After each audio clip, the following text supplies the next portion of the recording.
Hello everyone, my name is Jaime Flores and I am going to guide you through the SeeSaw app for those of you guys that are new to SeeSaw. If you've already used SeeSaw in your classrooms and you know a little bit about it, you may not be wanting to watch this video, but those of you guys that are basically new to this and you want to see what you can learn, please watch the video. SeeSaw is an easy app to learn and to use, so if you feel a little anxious about using it, please don't. It's an easy way to start setting up remote learning for your students, and it's going to be easy as 1, 2, and 3. For each of those steps, we are going to be showing you a video, and as we're going through those videos, feel free to pause and catch up, do the work while you're doing it, or look at the video once, learn from it, and then pause the video and go back and do your own work. Step number 1, we are going to create your free teacher account. To create a teacher account, this slide shows the 5 sub-steps that we will be using to create those teacher accounts. If you hold on for a couple seconds, there will be a video that I created to show you what each step looks like. To create a teacher account, we are going to go to our web browser, which I use Safari. I'm going to go to Safari, and in our address bar, I'm just going to type in SeeSaw and have it search for SeeSaw. The first option that comes up for me is right here, SeeSaw, and it's the web.seesaw.me account. So I just click on there, and this comes up. We want to sign up free. If you've already signed in, or if you've already signed up, obviously go to login. But for those teachers that are new to this, we're going to go to sign up free. And you're going to click on I'm a teacher. To create a teacher account, we are going to sign up. So sign in with your information. I am going to use my RSD account.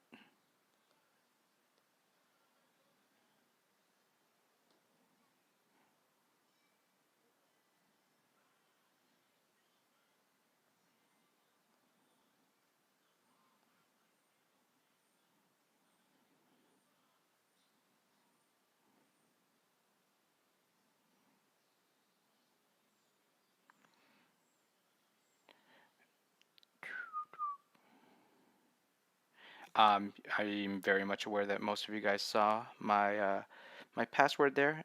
Don't worry, I will be changing it very soon. I like to save my password on my information or on my personal devices. So save password, and then this comes up. I am going to be creating one class, so I'm going to start. I'm a special area teacher, so I have all of the grade levels, but I'm going to start with a kindergarten class, and I am going to use one of the teachers at my school. And then when I type all the information in that I needed, just click right there. There's a green check to show that I'm done, and it creates my first class for me. While we are here, though this doesn't really have to particularly do with creating a teacher account, if you click right here where it says your name and then go down to the bottom, it tells you to select your school. If you select your school, you can share information with teachers at that school. So try to find the school that you are at. So I would go to find your school.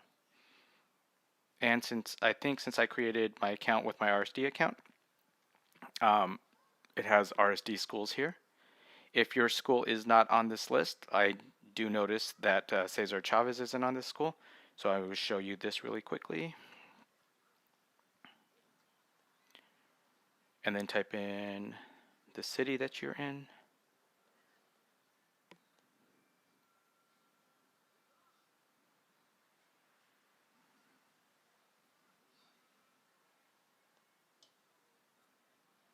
It shows you the schools that, so I typed in Cesar Chavez, and then it shows me the 2 schools that have that are Cesar Chavez in Phoenix, Arizona. but my school was on that list, so I'm going to go back and I am going to choose Martin Luther King. That's my school. And then go back to the beginning. Just click on the X. Now, when we were creating an account, if you guys noticed, down here at the bottom, it says teacher sign up with Google. So you can connect your Google account with SeeSaw, so you can sign in using your Google account. And it's basically like anything else. You just choose your Google account that you're going to connect with. And though it's an easier way to sign in, I didn't do it that way just because I already have a SeeSaw account connected to my Google account.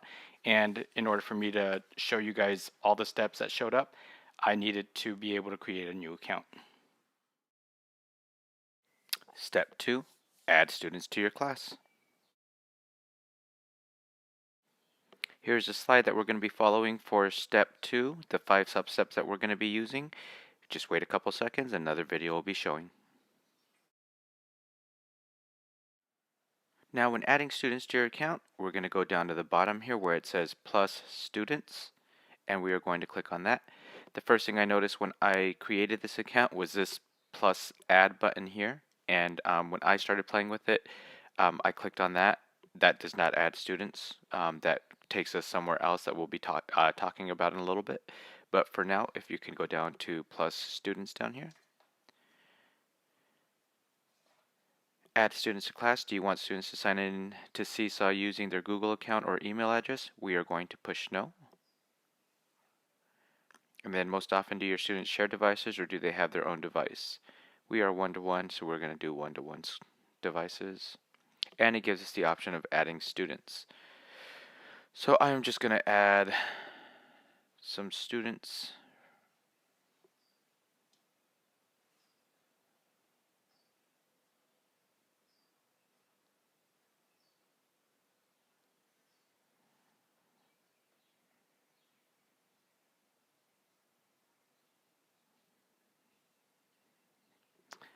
Jean Grey, Scott Summers, and Bobby Drake are my students. If those names sound familiar to you, it's because I'm a huge X-Men fan, and I be my dream class to have X-Men in my classroom.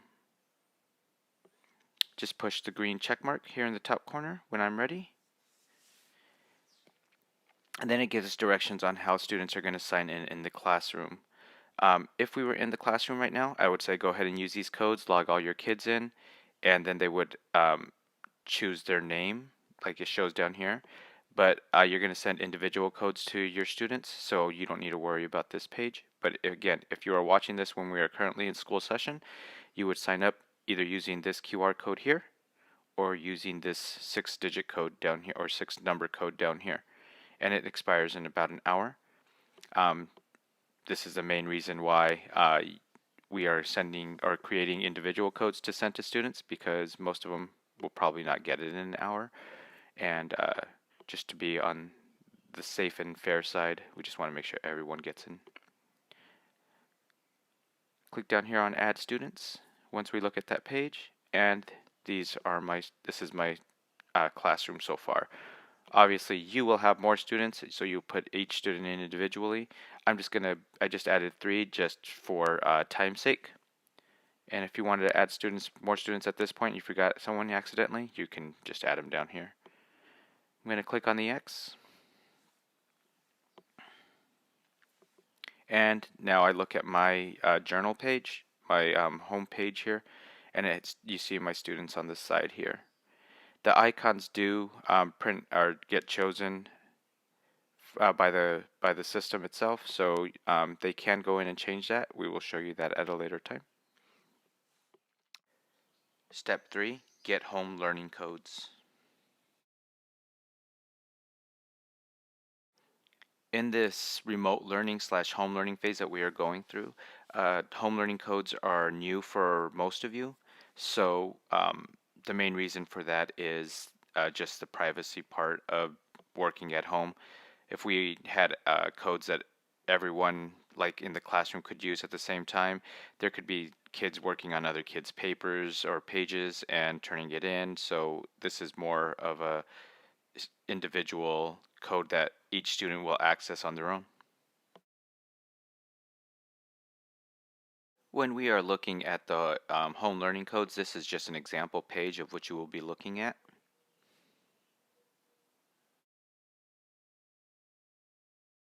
And here's the slide that has the 3 sub-steps of what we will be doing in the next video. Now that you've added your students, we are going to learn how to get our home learning codes that you will be sending out to your students. We're just going to click on this banner right here, get home learning codes, and right here you see you would get one for each class. Uh, Print codes or download codes, I will show you both of them. Let's work on download codes really quick. So once you download something onto your iPad, it comes up here. If you see this little down arrow, that's usually a download. So find the download that you created, and right here it gives you the student names, the where they go to sign in, and then it gives you the 12-digit code that each student gets. Obviously, you do not want to share this entire page with someone if you're sending this through Dojo. You don't want to share the entire page. You would send these codes to each student individually. If we want to go to print codes, just going to click on print codes, and it gives us that page that we looked at earlier. Each student is going to have directions on how to log in. So for Bobby Drake, if you see here, it shows Bobby Drake's name. He's going to have his home learning code. Here's the 12-digit code that he will type in, or he can have the QR code, which is here. Same for Jean Grey. She's going to have her own 12-digit code, and then she's going to have her own QR code. Same for Scott Summers. And if you look at the bottom, it tells you right here, ask your teacher for a new code after July 9th, 2020. So the codes are good for a good amount of time, and they stay logged in. Once the students logged in, they stay logged in for a year, or unless they sign out themselves. So you don't really have to worry about relogging them in after July 9th. This code is just good until July 9th. So Scott has till July 9th to actually log into his SeeSaw account before creating a new code for him. While we're on this page, I just want to show you really quickly. Down at the bottom, it also said, if you want to see the instructions in Spanish, just click here. So if I hold my finger down, if I'm using an iPad,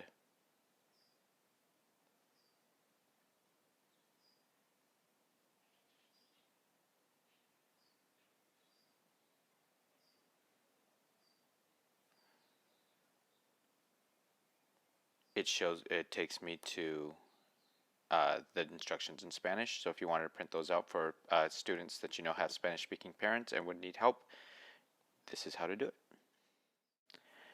Now that students have their home learning codes, we are going to show you how students log in with those home learning codes.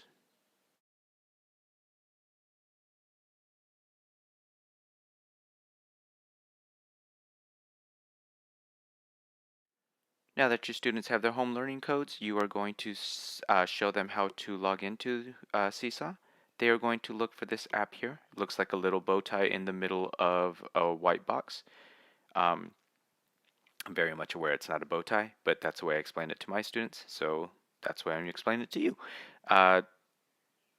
Just click on SeeSaw, and it gives you the two options of I'm a teacher, I'm a student. When you click on I'm a student, it's going to bring up or ask you to allow access to camera. You will say allow access to camera, and they just grab their QR code if they're using the QR code and just put it in front of the camera, and it logs in for them. Now, notify me. I usually say allowed to notify just because it shows every time a teacher sends new work, it sends them a notification saying somebody's assigned you new work. So when they log in, always make sure it says their name appear in the top corner. So this is Bobby's SeeSaw account. And there you go.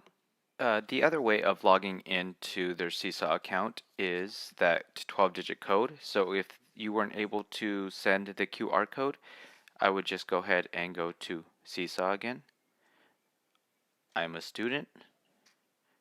And right here, you see they have the option of putting in the text code. So let me fold my paper really quick and show you in the camera what the 12-digit code looks like while they will be typing it in. So we'll click on text code. You could, for your guys' view, I'm going to go ahead and just leave the code there so you guys can see that I'm typing in the code. CGJN SHQK DRND. And just push go. And again, up here, Bobby Drake's account, make sure it says his name, and that's the other way of logging in. Just something that I didn't add, but I should have added. If you are trying to get the home learning codes, you have to be in Safari or Google Chrome. You have to be in a web browser. You cannot be on the SeeSaw app.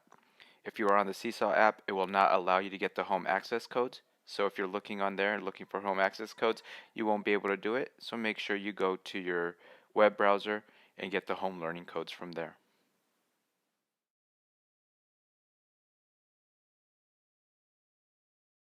Now that you've created your account and you've added your students and your students are logged in, we are going to show you the activity library so you can start assigning things.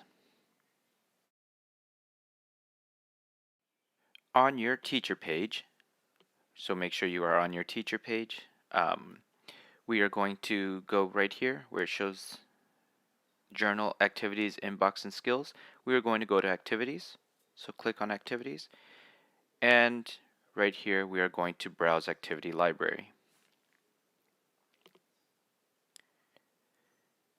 A couple things to show you before we start looking around. Right here, it gives us grade levels. So if we want to do a different grade level than kindergarten, we just click on that and we can go to like 4th grade. And here we can change to any subject. So if I want to do computer science, it gives us a couple things to do with 4th grade computer science. But as my class is a kinder class, I'm going to go back to kindergarten and I'm going to do language arts. So when you look at all the options it has, there are a lot of options for you to go through. Right here, you can look at, for kindergarten English language arts, there are 5,632 activities. So let's go to 3rd grade and let's go to math. For 4th grade math or 3rd grade math, there are 4,332 activities that a lot of people have posted. So there are some great ideas on here just for extra work for your students to use while they are remote learning.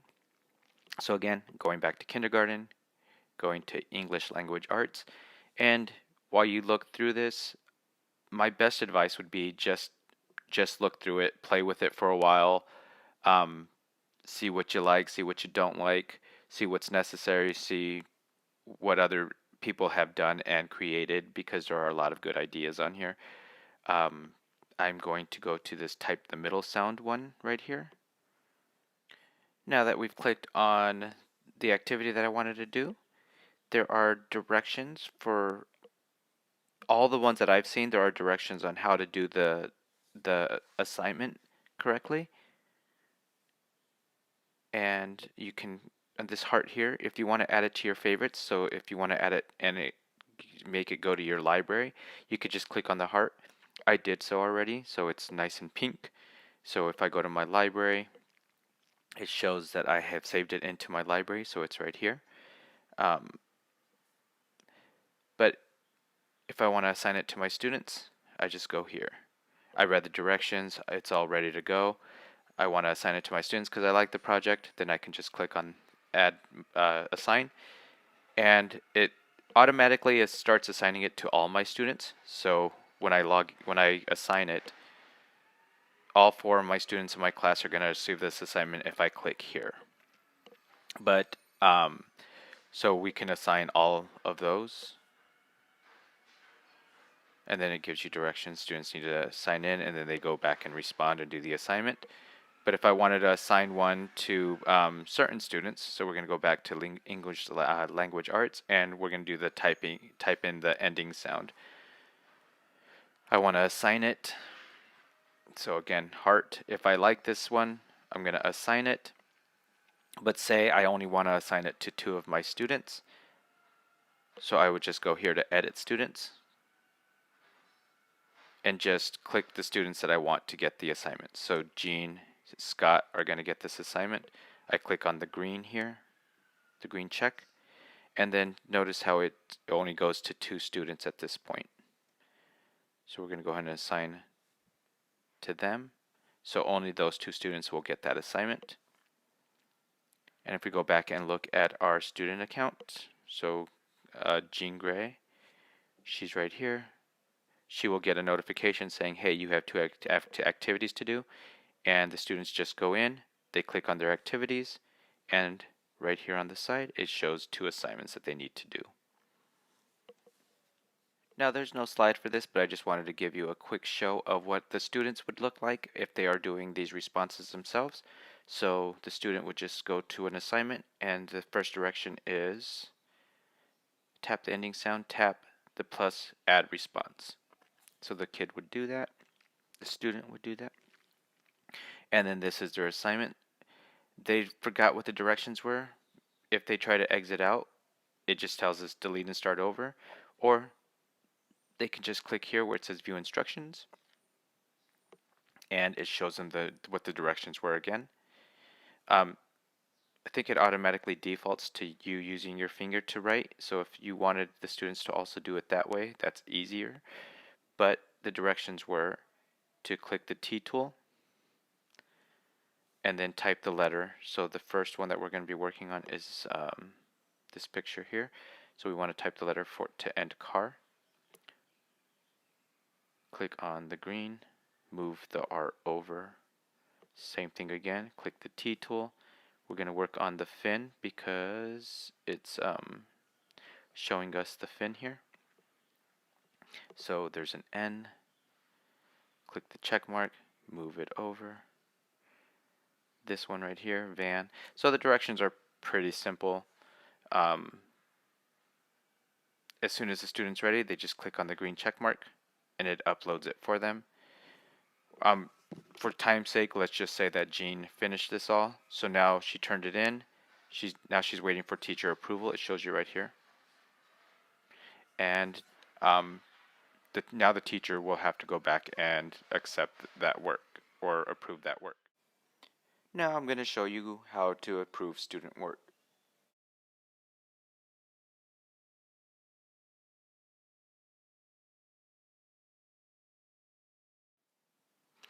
Back on your teacher page, in order for us to see what assignment students are waiting for approval, there's a big red banner that posts up at the bottom here, or there's a number for how many assignments are waiting to be approved by your teacher name up here. So if you want to click on the big red banner, you're more than welcome to. But the other way to see it is you go to your activities page, and right here, for this assignment you have 2 responses, and for this assignment you have 2 responses waiting also. So we are going to go back to our teacher page, and then we are going to use the easy way, which is the red banner. We're going to click review, and it shows us here. So Jean and Scott did that extra assignment. Scott and Bobby did the first assignment, and Jean hasn't finished that first assignment yet. So you can either approve each one individually, so you would go to this one and you can approve individually here, or you can go to the bottom, the green banner at the bottom, where you can just approve all. Once you approve all, there, I'll show you.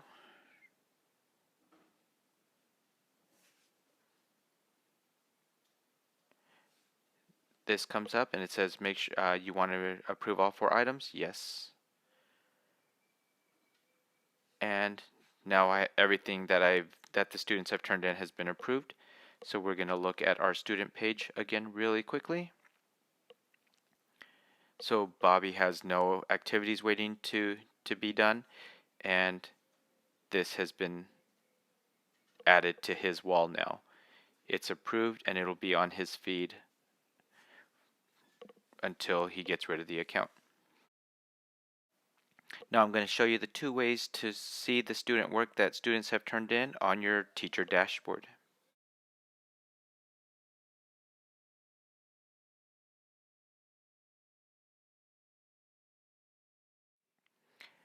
Now that we're back on our teacher page, our feed looks a little bit differently now that we've approved all our students' assignments. So our feed looks like this now. If we want to look at a specific student's work, so say Bobby, I just want to look at Bobby's work and see what he's refresh myself on what he's done. I would click on his page and his assignments come up. If I want to go back to Scott because he has two assignments done, I just want to look at and see what extra assignment I assigned him. Same thing, just click on his name and it just shows up his work only. But again, if I just want to go to all four or just to see all my students, I would just click on his class journal here and it'll show me all the activities that all the students have turned in together. How students post to their journal. Not only can students post assignments to their wall, they can also post everyday things to their wall. So if they do a drawing, take a picture of them walking with their family or just a picture of what they're doing in their day, they can post that on their wall. I will show you how. So I'm going to show you really quickly. If there's ever a time that you just wanted to have the students add a picture or a note, a drawing that they're doing uh, onto SeeSaw, they would just go to this green add button that I talked about earlier. The students, now's that time for them to use it. So they could add a video, they could add a drawing, some notes, upload something, or add a photo that if they're out for a walk or what they're currently doing in their day.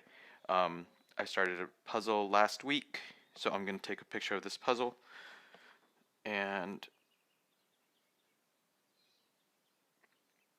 approve it. So once I look at the puzzle, if that's a good picture, I just go down up here to the green check mark, add it onto my wall, and again, if you notice, it's waiting for teacher approval. Well, that's the end of this video. The basics of SeeSaw. Hopefully, you learned what you needed to know to get started with SeeSaw. Again, just a reminder: play with SeeSaw for a while, see what you like about it, see what you don't like about it, and that's probably the best thing I can say to help you learn about this app. Here are some resources to help you get some answers to frequently asked questions, to help with troubleshooting, and SeeSaw is even offering live webinars.